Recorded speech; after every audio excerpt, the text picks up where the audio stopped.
I've done something and I've brought more art supplies. Oh well, it's gonna be fun.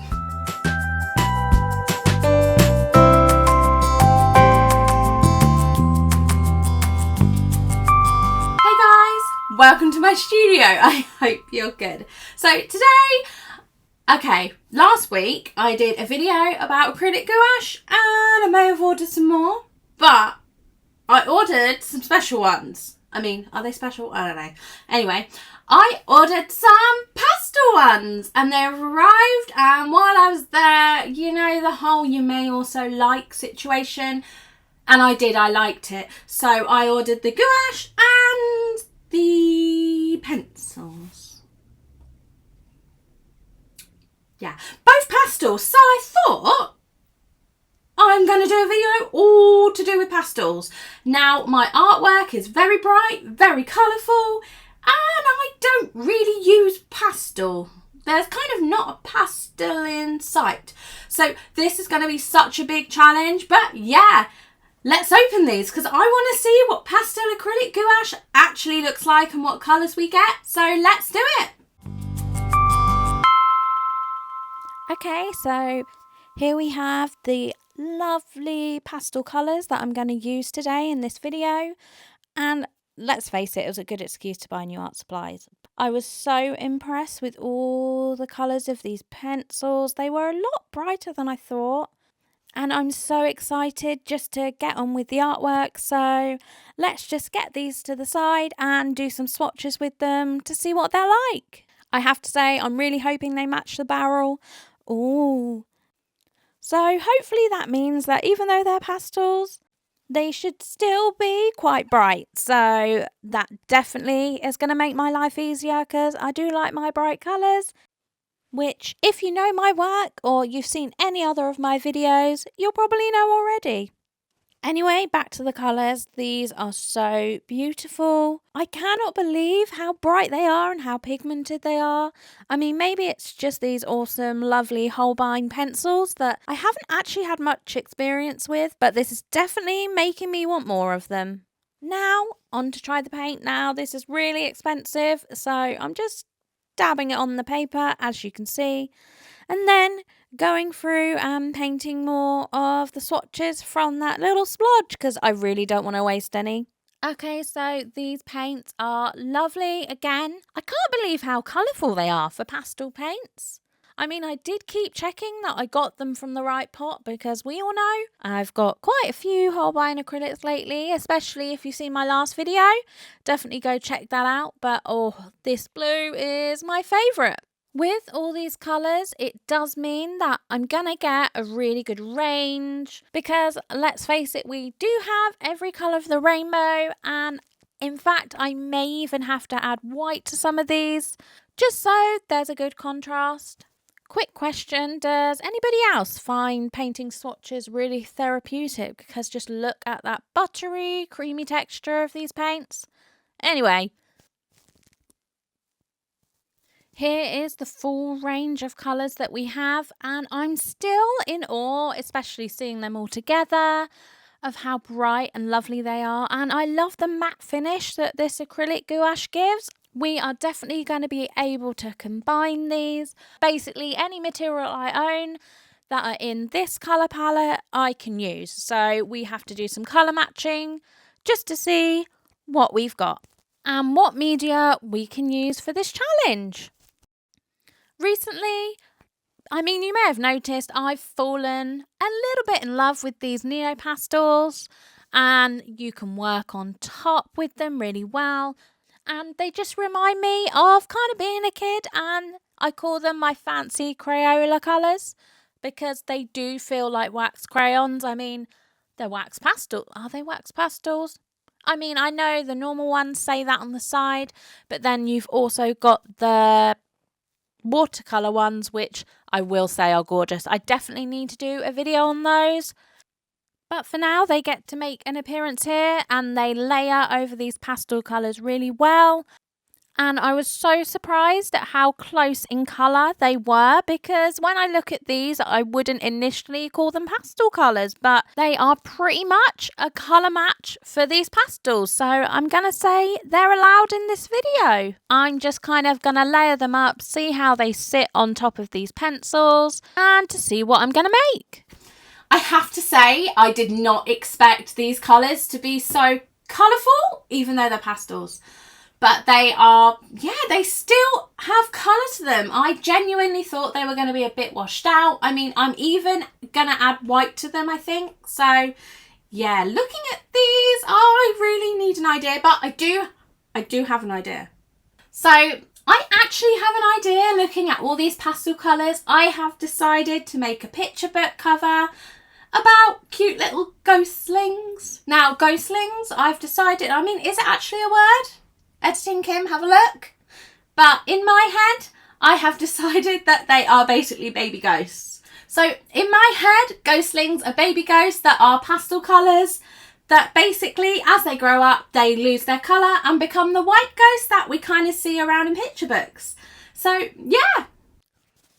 I just got right into drawing ghosts in all these different colours. And I did mix some white in with these just so I could then use a darker colour and a lighter colour in order to do shading and show light. And let's face it, they're ghosts. So I really want to be able to build up the lighting and the shadows. Talking of lighting, I'd relocated to my kitchen table. And then the sun was right on my work, which was actually quite annoying. But I carried on painting ghosts with the doors open because it was actually a really lovely fresh autumn day and I love autumn. So literally my favourite time of year. So as I was drawing these ghosts, I really did try and mix in the colours just to, I mean, why did I do it? I don't know. I really like the ombre effect and I figured the ghost didn't have to be just the one colour. These were such fun tests. I mean, if anybody ever wants me to do a picture book about ghosts, I'm totally here for it. But I'm not totally here for the sun shining directly on my page. So I moved locations, well, to the other side of the table, and then got on with, again, drawing ghosts, but this time I just wanted to play about with the textures. And I carried on, probably did a bit too much, really, but I got carried away with drawing ghosts and I really enjoyed myself. So, fun fact, initially I'd planned on doing a cutout collage kind of ghost cover thing, but spoiler alert, I don't actually end up using this. So, I mean, technically, this was a total waste of time, this bit, but I got to draw lots of ghosts.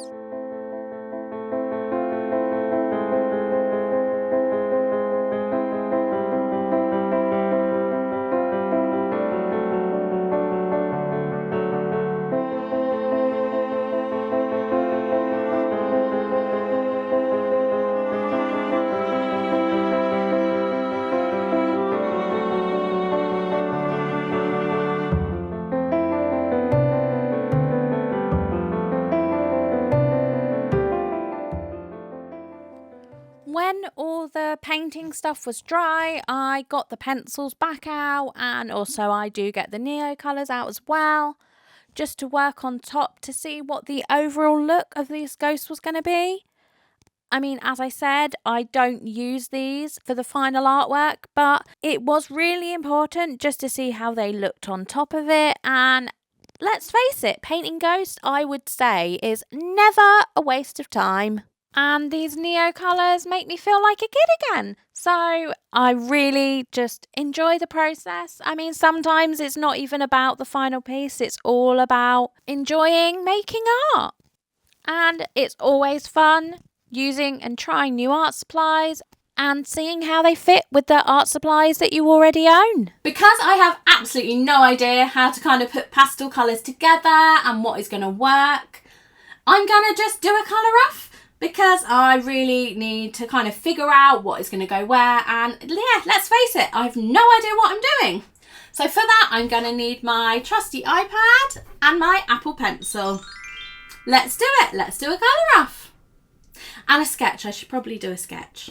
But yeah, let's do it.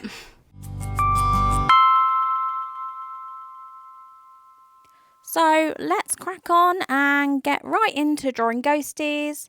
Now, I was going to show you the process of this sketch and all the scribble stages, but I figured as this was more about pastels and the whole colour palette, that I'd just crack straight onto that. I will do an in-depth sketching video very soon. But for now, here is the colour off. Now, because I am using a pastel colour palette, I really wanted to make sure that, the picture looked good to start with, but I had no idea what to do the main colour, where the ghosts were going to be really colourful. I didn't know where to start, so I started here with a striped background, thinking obviously more like a ghost nursery, because let's face it, it's the babysitter's guide to ghostlings is what I'm going to do, if I haven't said that.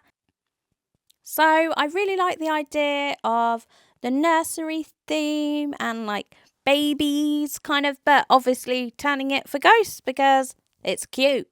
Anyway, so when I create a colour palette, I kind of think, do you remember? When I was a kid anyway, I used to draw lots of swirls, pick some colours and colour in the swirls, making sure that those colours aren't next to each other. Well, that's kind of what I do when making a colour palette, because obviously if the same colours are on top of each other, you're not going to be able to see the person, or in this case the ghost, so you don't want to layer the two colours on top of each other unless the art is about camouflage or something. Doing a colour off also means that I can really focus on the layout of the image, make sure that the colours are balanced, and also the whole image will be balanced, because where I'm going to add the text digitally, I really do want to make sure I leave space for that. So for this, I've decided to stick to the rule of thirds. This is kind of a visual rule where I've split the image up into three, so the top, the middle and the bottom, where I've kept the text and the title to the top, and the second one you've kind of got the main character and the focus of the image where I've got that little pop of colour, and conveniently in this image I've used the last one for the floor. So it really does have that clear divide. And also with this technique, it's nice to have things slightly escaping one section into another, just for added interest. So hopefully, overall, this is going to be an effective layout that I'm going to colour and paint, because it's going to be a lot harder to edit it once I've painted it, because there is no undo button. So I'm going to try and get it right first time, even though I know I can edit it slightly digitally afterwards, because this is how I'm going to add the text, as it is a cover of a book. Well, a pretend book, but a book cover nonetheless. So now I'm going to use this as kind of a map to follow, so it makes the painting step so much easier, and I cannot wait to see how it turns out. So yeah. So now we've got a colour off, I'm going to get to painting, and I am just going to go for it and paint straight onto this, because I am loving how this acrylic works, and acrylic gouache. Because I'm loving how this acrylic gouache works and the fact I can work on top of it. So I'm just going to go for it and see what happens. Let's do it. Let's get painting. So I just started off painting the character, adding in some shading and some lightness, and I decided that the light was going to come from the top right, and don't come for me. But I've also started with the really bright colour for her top, because I wanted one standout colour. Maybe it's cheating, maybe it's not, but I always say that there aren't any rules in art. So, I'm following that, but everything else is pastel, I promise.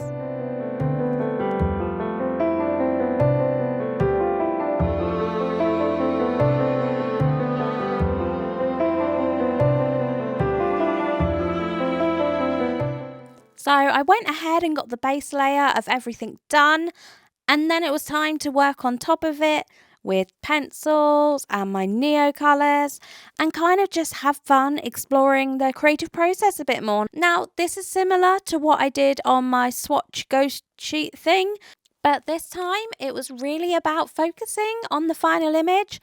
And as you can see, I've got my swatches of colours and scribbles to the left, because, yeah, this is the final thing, so I didn't want my scribbles all over it. but I always have one of these when I'm painting because it's kind of like my brain on paper, really. I guess that's the best way to describe it. Anyway, now I'm kind of shading in with the NEOPASTELs, but I absolutely love how these go on top because they give it a nice soft texture. Also, where I've decided to lighten up these pastel colours because they were surprisingly bright, I want to bring back some of that brightness. Yeah, I'm making sense to someone, as I really want to make sure that these ghosts stand out against the background because, I mean, it is about ghostlings. So you need to be able to see them, or do you? Because, you know, ghosts. Moving on. Because I love how the Neo colours have worked with these pastels and how they look, I've decided to draw some of the elements just in that, so it gives a nice contrast of texture in the one image, because I have really become a fan of mixing textures and layering different techniques on top of each other, so why not put them all in one image? I mean, there's that whole throw everything at it and see what sticks kind of thing. I'm going with that. Oh yeah, so if you're wondering what these little things are that are like half drawn and painted, it's because I am going to take it digitally and finish those. They're going to be holding up bits of the title. I just wanted to paint them on here so that they were done with the paint and then I could go from there. So in case you wonder why I've drawn the characters first, I'm going to actually paint the background separately because I want that flat colour and that texture behind it. So I figured the best way to do this without kind of messing up all the work I'm doing and messing up the sketch would be to do this separately, and then I'm going to put it together digitally because where this is a book cover, I am going to have to take this into the digital world anyway because I want to add some text, and hope that's going to be really hard, but I'll deal with that when it goes to it. So yeah, let's paint the background, let's do it.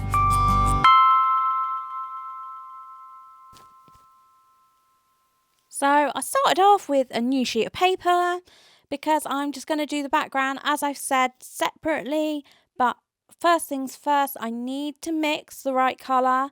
Now, obviously, where I've done this digitally, I'm going to have to do my best to recreate that, but with traditional, and I'm going to need a lot of white. Yes, I brought a big tube of white because, let's face it, I mix white in with every single colour and a teeny bit of black. Basically, I mix grey in with every colour of gouache or acrylic gouache. I do the same. So, don't really know why, I just always have done. But I do find it makes the paint itself just a bit more rich, a bit more velvety. And I love the way it looks and feels. I mean, this is the consistency that I really love because it's not too watery. So you're not going to get the kind of watercolour effect from the gouache. But also, it's not too thick. So you're not going to get that thick acrylic kind of look. I mean, that is the beauty of acrylic gouache. For this one, I did mix quite a lot of paint because I dread to think what would have happened if I ran out halfway through and then I had to remix the colours where it was a mix of quite a few colours and shades.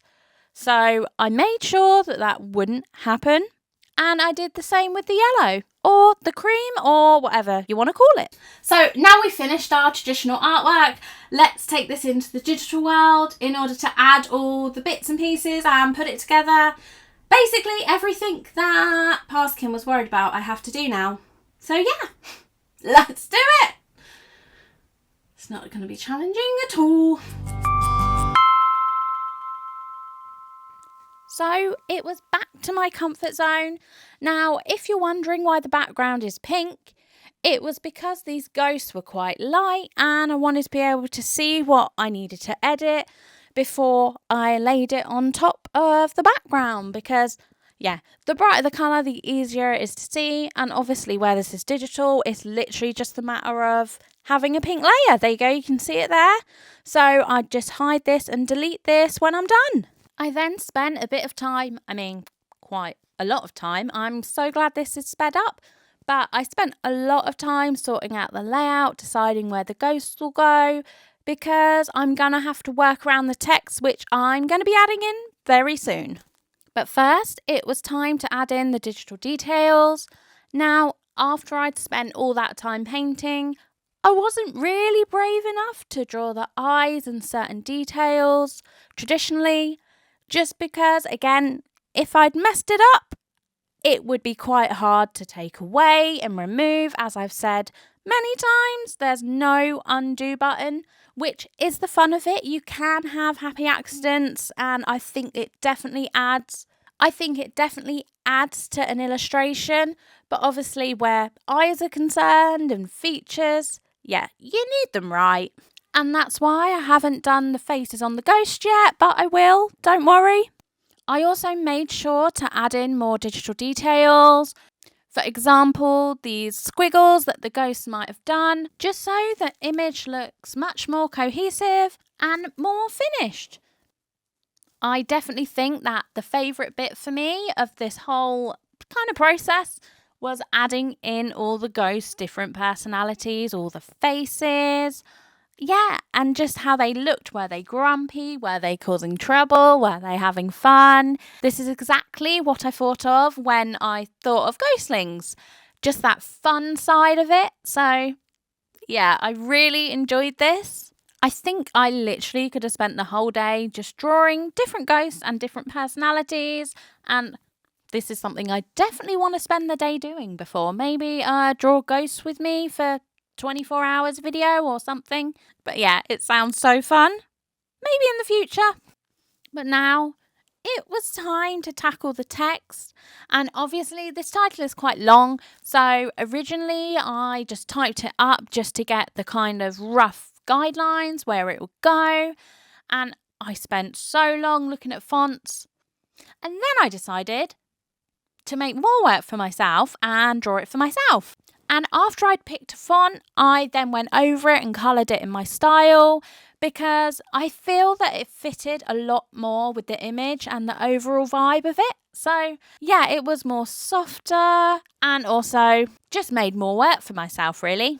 But typography is definitely something I'd love to look into in the future and work on more. So I figured, why start now? And try and start doing my own titles and just having lots of fun with it. It also meant I could include more of the colours from around the image into the title and again, make it look more cohesive and give it overall a nice finish. I have to say, I really have had way more fun using pastels than I thought I would. There's definitely a lot more kind of colour variation that I thought you could get. I really thought the artwork would be kind of washed out, but then by having those little hints of colour, I really think it does help bring it to life. And let's face it, I would never have came up with the idea of cute little ghosts without the idea of pastels. So yeah, thank you so much for watching. I hope you've enjoyed it and thank you so much for spending this time with me. Don't forget to like and subscribe and I'll see you in the next one. Bye!